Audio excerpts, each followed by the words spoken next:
بسم اللہ الرحمن الرحیم۔ حضرت واصف علی واصف رحمۃ اللہ علیہ فرماتے ہیں، اگر آپ قرآن پاک کی یہ آیت 215 مرتبہ پڑھ لو تو پھر یہ واقعہ ضرور نمودار ہو جاتا ہے۔ اور یہ ایک راز ہے کہ یہ لفظ اتنی دفعہ پڑھو تو یہ واقعہ یوں ضرور ہو جائے گا، کیونکہ یہاں کی بات کچھ اور ہے۔ قرآن پاک کی ہر بات سچی ہے۔ اللہ کریم نے سورہ یاسین میں فرمایا ہے، جس کا ترجمہ کچھ یوں ہے: ہم نے ایک دیوار ان کے آگے کھڑی کر دی ہے اور ایک دیوار ان کے پیچھے کھڑی کر دی ہے، سو ہم نے ان کو ڈھانپ دیا ہے، بس وہ کچھ نہیں دیکھتے۔ اب یہ دیوار ایک علامت ہے، اگر کوئی اس کا عامل ہو جائے تو پھونک لگا دے، وہ عامل لگا دے تو آپ پتہ ہے کیا کہتے: میں جا رہا تھا، آگے سے نظر کچھ نہیں آیا۔ وہ نظر کہاں سے آئے گا؟ نظر آگے سے بند ہو جاتی ہے۔ گویا کہ یہ ایک اور مفہوم ہے، یہ الفاظ کی تاثیر ہے۔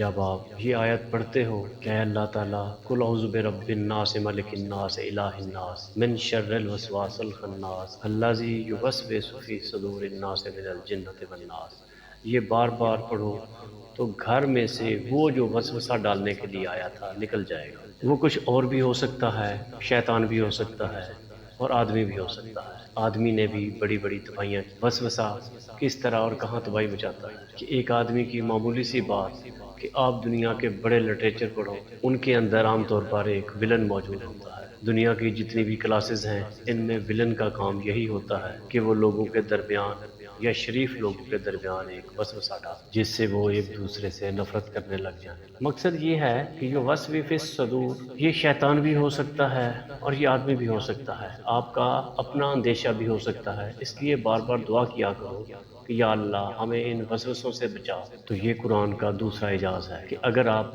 وسوسوں سے نجات چاہو گے تو جو وسوسے انسانی شکل میں آتے ہیں یا اچانک کسی مشکل کی شکل میں آتے ہیں یا اندیشے پیدا ہوتے ہیں، تو وہ بھی اللہ تعالیٰ آپ کو ان سے بچا دے گا۔ یہ قرآن پاک کا اعجاز ہے کہ آپ پڑھو اور وسوسہ ختم ہو جائے گا۔ آپ یہ پڑھو تو جنات سے آپ نجات پاؤ گے اور جادو سے بھی آپ کو نجات مل جائے گی۔ قرآن پاک کی جہاں تلاوت ہو رہی ہو، جنات کے قافلے قرآن پاک کی تلاوت کو سن کر وہاں سے نکل جاتے ہیں، وہاں شرارتیں نہیں چھوڑ جاتے۔ یہ فتنہ ساز ہوتے ہیں، فتنہ گر ہوتے ہیں، یہ چھیڑ خانی کرتے رہتے ہیں۔ ایسے ایسے علم ہیں جو آپ کو بتائے جا رہے ہیں، ایسے ایسے وسوسے ہوتے ہیں، ایسے ایسے واقعات ہوتے ہیں کہ انسان چھوٹی چھوٹی باتوں میں تباہ ہو جاتا ہے۔ اور یہ اندیشے کون ڈالتا ہے؟ آپ کا اپنا حسن خیال ڈالتا ہے، آپ کا اپنا اندیشہ ڈالتا ہے، آپ کو کوئی بتانے والا یہ اندیشہ ڈال جاتا ہے، اور کوئی اور بھی ہو سکتا ہے۔ اس لیے ان باتوں کی بہت احتیاط کیا کرو۔ قرآن پاک کے پڑھنے سے آپ پر جتنی بھی تاثیر ہوتی ہے وہ ختم ہو جاتی ہے۔ میں یہ بتا رہا ہوں کہ جادو کے ایسے اعمال ہوتے ہیں کہ جادو کے وہ کلام پڑھ لو اور دو آدمیوں کے درمیان یعنی میاں بیوی کے درمیان تو لازمی بات ہے کہ بغیر وجہ کے فوری طور پر جھگڑا ہو جائے گا۔ ایسے ایسے جادو ہوتے ہیں اور لوگ یہ کرتے ہیں۔ پھر ان باتوں سے بچنا چاہیے، دعا کرنی چاہیے کہ اللہ تعالیٰ شیطان کے شر سے بچا۔ اور یہ ایسے ہی نہیں کہ اللہ تعالیٰ نے قرآن پاک میں لکھ دیا ہے کہ چلو آپ کو ایسے ہی سنا دیا، کوئی ایک اور کلام کہتا ہے کہ مجھے بچا، کس سے؟ جو وسوس فی صدور الناس، اس سے بچا جو دلوں میں وسوسہ ڈالتا ہے، اور یہ بڑی بیماری ہے اور یہ جلدی پیدا ہو جاتی ہے۔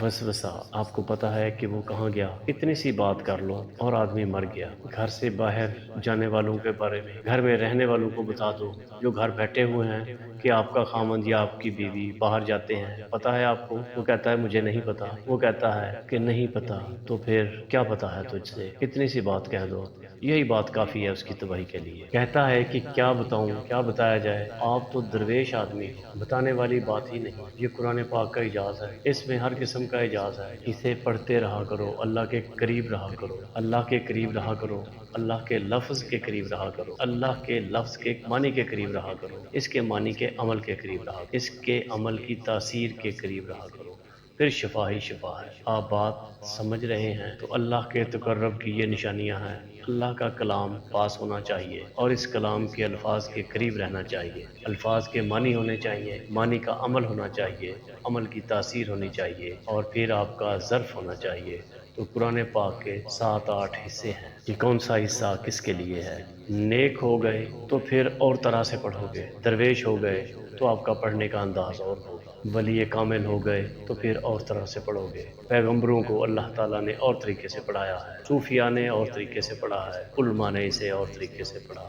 قرآن پاک کے پڑھنے کے طریقے علیحدہ علیحدہ ہیں۔ آپ میں پاکیزگی ہو اور اللہ تعالیٰ پر آپ کا کامل ایمان ہو، پورا بھروسہ ہو کہ یہ آپ اللہ ہی بولے گا، یہ کلام اللہ کا ہے اور اللہ ہی بول رہا ہے اور اللہ تعالیٰ میری عاقبت اور میری اصلاح کے لیے بول رہا ہے۔ سبحان اللہ، اللہ بول رہا ہے اور ہم اس کو پڑھ رہے ہیں، اللہ کی آواز آ رہی ہے۔ جس طرح کہ آپ ٹیلی فون کر رہے ہو، اسی طرح قرآن کے معنی اور ہیں۔ قرآن پاک کے پڑھنے کے 7 انداز ہیں۔ آپ کو بات سمجھ آئی، اس لیے قرآن دعا بھی ہے، شفا بھی ہے، آپ کی نجات بھی ہے، عاقبت بھی ہے۔ اس میں آپ کے بزرگوں کا بھی واقعہ ہے، اس میں آپ کی آنے والی نسلوں کا بھی واقعہ ہے۔ قرآن پاک کے بارے میں بے شمار باتیں ہیں، اس لیے آپ اس کو پڑھا کرو اور دل لگا کے پڑھا کرو، غور سے پڑھا کرو، تنہا بیٹھ کر پڑھا کرو۔ جو آدمی قرآن پڑھتا جائے تو اس پر سے ہزاروں مصیبتیں ٹل جاتی ہیں، اور نہ پڑھنے کی صورت میں پتہ نہیں کیا کیا مصیبتیں مل جاتی، ہزاروں مصیبتیں کے انتظار میں ہوتی ہیں جو قرآن پاک نہیں پڑھتا۔ اس لیے قرآن پڑھا کرو۔ آپ جس طرح قرآن پاک پڑھتے جائیں گے، قرآن پاک کی منزلیں اور قرآن پاک کے پردے آپ پر منکشف ہوتے جائیں گے۔